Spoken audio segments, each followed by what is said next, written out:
Frankie Crocker.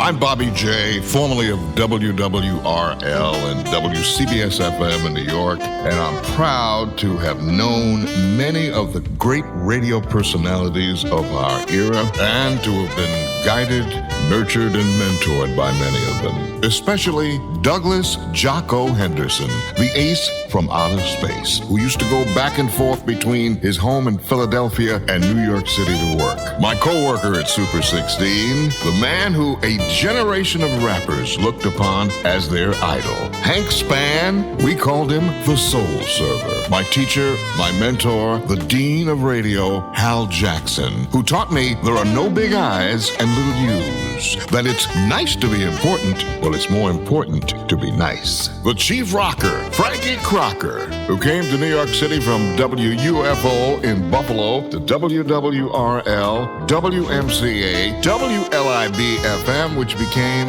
WBLS. The King of Rock and Roll, Alan Freed, who was very important to me and my original vocal group, the Laddins, and whose style in my early days on the air I copied. Ralph Waldo Petey Green from Washington, D.C., an Emmy Award winner for his television work, worked at WWRL's sister station WOL in D.C., and whose life and exploits were portrayed on the silver screen by Don Cheadle in the movie Talk to Me. Tommy Smalls, Dr. Jive at WWRL, whose shows at places like the Lowe State Theater and the world-famous Apollo Theater rivaled Alan Freed for attendance and impact. Ralph Cooper Sr., a man who I used to sit in on his radio show at WHOM and take requests for him. We called Ralph Cooper Dark Gable. You see, he was a movie star. He appeared in a film called The Duke is Tops that introduced to the world Lena Horne. Morning man extraordinaire at WWRL and WLIB, Eddie O.J., of whom the O.J.'s were named. In Philadelphia, the man with the goods was Georgie Woods. Also from Philadelphia, Reggie Levong. Reggie replaced Tommy Smalls as Dr. Jive at WWRL and later on would work at WNBC under the name Just John.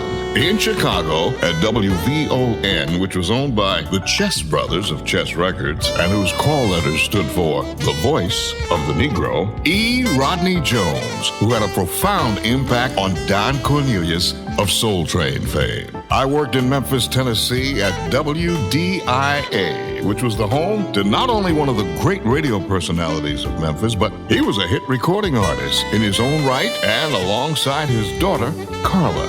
Rufus Thomas, the big bad dog. We called him the Mouth of the South. These are just a few of the great radio personalities who unfortunately are no longer with us. But they left a lasting impact, particularly on people like me who, well, part of that last generation. We will never see their likes again.